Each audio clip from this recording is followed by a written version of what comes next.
Hi అండి, అందరికీ నమస్తే. Welcome back to my channel Bhavani ఇంటి విలువలు. నేను మీ భవానీ. ఈరోజు మజ్జిగ చారు చేసి మీ ముందుకు తీసుకొచ్చానండి. టేస్ట్ మాత్రం అదిరిపోయింది. అయినా నాన్ వెజ్కి అలవాటు పడ్డ మీకు మజ్జిగ చారు రుచి ఎలా తెలుస్తుందండి? ఇంట్లో చేపించుకొని మీ అమ్మతోనో మీ వైఫ్తోనో మీరో చేసుకొని తినండి. టేస్ట్ ఎలా ఉంటుందో చూడండి. నేను చూపిస్తాను పదండి. మజ్జిగ చారు ఎలా చేయాలో చాలా రుచిగా చాలా టేస్టీగా ఉండే మజ్జిగ చారు చాలా చాలా అంటే కమ్మగా ఉంటుంది. వేడి వేడి అన్నంలో పోసుకొని మజ్జిగ చారు పోసుకొని తింటుంటే ఎంత కమ్మగా ఉంటుందో చూడండి. అసలు నాన్ వెజ్ వైపే చూడరు, అంత కమ్మగా ఉంటుంది. మజ్జిగ చారు కానీ, పచ్చి పులుసు కానీ, చామగడ్డ చారు కానీ, బెండకాయ చారు కానీ, పప్పు చారు కానీ ఇలాంటి చారు చేసుకొని తినండి. టేస్ట్ చాలా బాగుంటుంది. హాఫ్ లీటర్ వరకు పెరుగును తీసుకున్నాను. అంటే ఇది ఒక 3 days అవుతుందండి తోడేసి. మరీ పుల్లగా స్మెల్ వచ్చేది పుల్లడిది తీసుకుంటే అంత బాగోదు.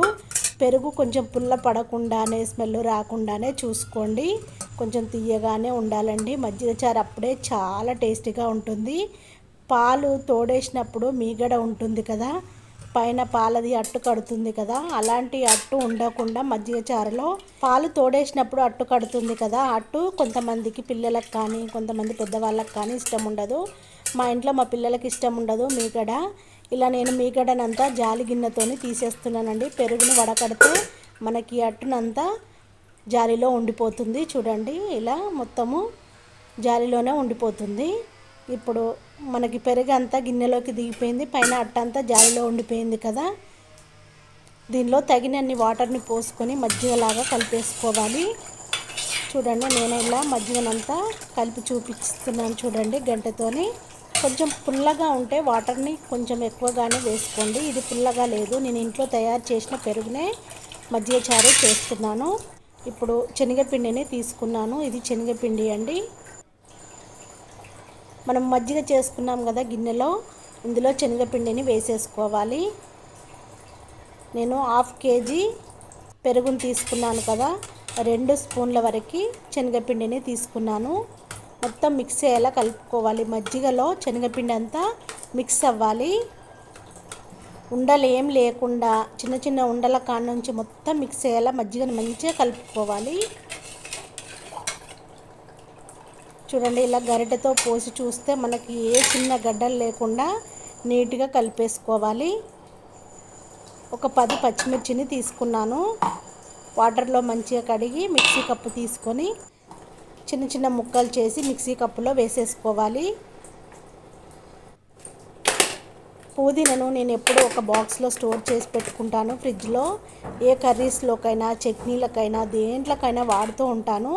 ఎప్పుడు నాకు ఇంట్లో నిల్వగా ఉంటుంది. పుదీనా కానీ, కొత్తిమీర కానీ, కరివేపాకు కానీ నేను బాక్స్లలో ఇలా స్టోర్ చేసి పెట్టుకుంటాను. పచ్చిమిర్చి కానీ. పుదీనాను కడిగి మిక్సీ కప్పులో వేసేసుకోవాలి. పుదీనా వేయడం వల్ల మజ్జిగ చారు మరింత టేస్ట్ని ఇస్తుంది. 1 ఇంచ్ వరకు అల్లం ముక్కను కట్ చేసి వేసేసుకోవాలి. అల్లం ముక్క వేయడం వల్ల టేస్ట్ చాలా చాలా అంటే బాగుంటుంది. సమ్మర్లో ఎక్కువ శాతము చారులు తినడం చాలా మంచిది. మజ్జిగ చారు చాలా కమ్మగా ఉంటుందండి. ఓన్లీ అల్లం మాత్రమే వేస్తున్నాను, ఇందులో వెల్లిపాయలు వేయట్లేదు. ఇప్పుడు సాల్ట్ని వేసేసుకోవాలి. 1/2 స్పూన్ వరకు జీలకర్రని వేసేసుకోవాలి. మూత పెట్టేసుకొని మిక్సీ పట్టుకోవాలి. మరీ మెత్తగా కాకుండా కొంచెం బరుకుగా పట్టేసుకోవాలి. మీ ఇష్టం, మెత్తగానైనా పట్టేసుకోవచ్చు. నేను కొంచెం మెత్తగా కాకుండా బరుకుగా పట్టాను. ఇప్పుడు మనము మజ్జిగలో శనగపిండి కలిపి పెట్టుకున్నాం కదా, ఈ మిక్సీ పట్టుకున్నాం కదా పచ్చిమిర్చి పేస్ట్నంతా మజ్జిగలో వేసేసుకోవాలి.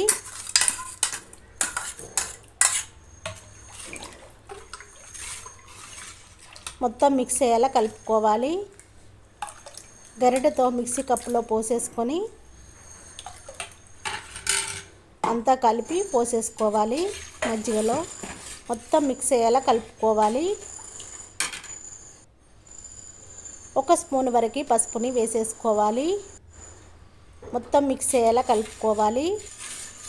మొత్తము మిక్స్ అయ్యేలా కలుపుకోవాలి. స్టవ్ వెలిగించుకొని గిన్నెను స్టవ్ పైన పెట్టేసుకోవాలి. మనం అక్కడి నుంచి కదలకుండా గరిటెతో కలుపుతూ ఉండాలి. పొంగిపోతుంది. పొంగితే టేస్ట్ ఉండదు. మజ్జిగ చారు టేస్ట్ అంతా పోతుంది. మొత్తము మనం మంచిగా మరిగేంత వరకు, కొంచెం చిక్కబడేంత వరకు అలాగే మరిగిస్తూ ఉండాలి. మంటను లో ఫ్లేమ్లో పెట్టుకొని కలుపుతూ మరిగించుకోవాలి మజ్జిగ చారుని. టేస్ట్ చాలా బాగుంటుందండి. మిస్ అవ్వకుండా చేసుకొని తినండి. నా వీడియో మొత్తము చివరి వరకు చూడండి. మజ్జిగ చారు మాత్రం చాలా టేస్ట్గా ఉంటుంది. 1 స్పూన్ వరకు సాల్ట్ని వేసేసుకోవాలి. టేస్ట్కి తగినంత సాల్ట్ వేసేసుకోవాలి. ఫస్ట్ 1/2 స్పూన్ వరకు వేసాను. ఇప్పుడు 1 స్పూన్ వేసాను. 1.5 స్పూన్ పట్టింది సాల్టు. మంచిగా మరిగించుకోవాలి. ఒక కట్ట కొత్తిమీరను సన్నగా కట్ చేసి వేసేసుకోవాలి. కొత్తిమీర అంతా కలిసేలా కలుపుతూ ఉండాలి. చూడండి, గరిటెతో పోసి చూపిస్తున్నాను. ఇంత చిక్కపడితే చాలు. మజ్జిగ చాలా టేస్టీగా ఉంటుంది. స్టవ్ పైన పోపు గరిటె కానీ ఇలాంటి ప్యాన్ కానీ పెట్టేసుకొని ఆయిల్ని వేసేసుకోవాలి. 2 స్పూన్ల వరకు ఆయిల్ని వేసేసుకోవాలి. ఒక 10 వెల్లిపాయలను వేసేసుకోవాలి. ఇలా వెల్లిపాయలు ఇష్టం లేకపోతే కచ్చాపచ్చగా దంచి వేసేసుకోవచ్చు. 1 స్పూన్ వరకు ఆవాల్ని వేసేసుకోవాలి. 1 స్పూన్ వరకు జీలకర్రని వేసేసుకోవాలి. ఒక 5 ఎండుమిర్చిని తుంచి వేసేసుకోవాలి. రెడ్గా ఫ్రై చేసుకోవాలి. మజ్జిగ చారు మాత్రం చాలా టేస్ట్గా ఉంటుందండి. టిఫిన్తో కూడా తినేయచ్చండి. ఇడ్లీ కానీ, ఊతప్ప కానీ, దోశ కానీ ఏదైనా తినొచ్చండి. పుల్లగా లేని పెరుగు తీసుకున్నాను కాబట్టి మీరు కూడా ఇలా పుల్లగా లేని పెరుగునే తీసుకుంటే మనం టిఫిన్లోకి కూడా తినొచ్చండి. టేస్ట్ చాలా బాగుంటుంది. 1/2 స్పూన్ వరకు ఇంగువ వేసేసుకోవాలి. ఇంగువ వేయడం వల్ల ఫ్లేవర్ చాలా బాగుంటుంది. కరివేపాకును కూడా వేసేసుకొని ఫ్రై చేసుకోవాలి. ముందే కరివేపాకు వేసిన తర్వాత ఇంగువ వేసాను కదా. ఇప్పుడు పోపునంతా మజ్జిగ చారులో వేసేసుకోవాలి. చూడండి, మజ్జిగ చారు ఎంత బాగా కనిపిస్తుందో చూడండి. వేడి వేడి అన్నంతో ఇందులోకి ఆమ్లెట్స్ అయినా వేసుకొని తినొచ్చు. లేదు అంటే మీరు చేపలు తింటారా, చేపలతోనైనా తినొచ్చు. చికెన్ తింటారా, చికెన్ అయినా తినొచ్చు. అప్పడాలు తింటారా, వడియాలు తింటారా, ఏవైనా వేసుకొని తినొచ్చండి. టేస్ట్ చాలా చాలా బాగుంటుందండి. నేను చేసిన ఈ మజ్జిగ చారు వీడియో మీకు నచ్చినట్టయితే మీ వాళ్ళందరికీ షేర్ చేయడము మర్చిపోకండి. వెంటనే నా ఛానల్ని సబ్స్క్రైబ్ చేసుకోండి. ఇంకా లేట్ ఎందుకండి. నా వీడియో నచ్చినట్టయితే మీ వాళ్ళందరికీ షేర్ చేయడము మర్చిపోకండి. Thank you for watching. నేను మీ భవాని.